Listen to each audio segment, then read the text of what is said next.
Hello, so I'm going to make a quick video to answer your question, and I'm going to share it with the whole class in case anyone else has a question about problems like this. So this is a binomial distribution problem, and it's a binomial distribution problem because either you will believe that cash will be obsolete in the next 20 years or you won't. So those are your two options.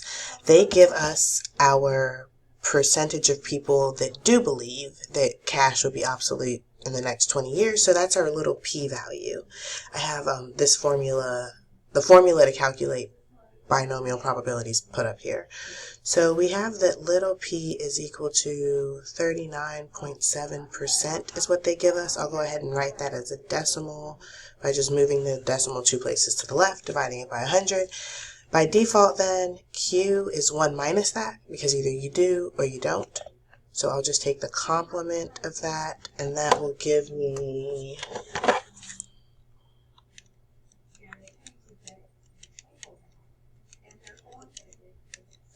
.603. 60.3% of people do not believe that.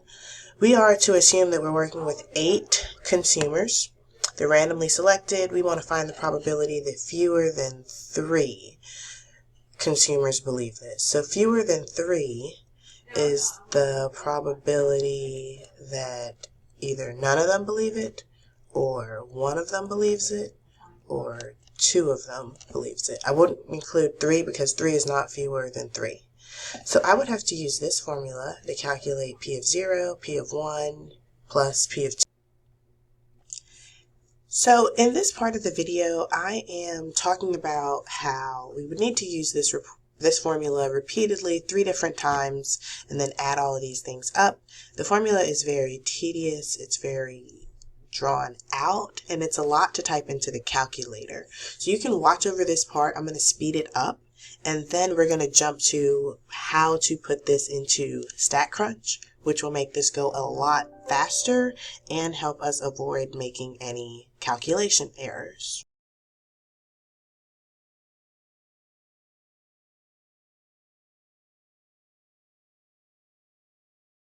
Go to Stat, Calculators, and I'm going to choose Binomial.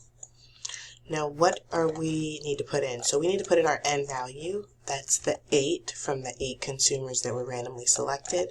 We need to put in our p-value. That's the 0.397, the probability of a success. And we are looking for the probability that x is less than 3. And then it adds up all of these probabilities for us.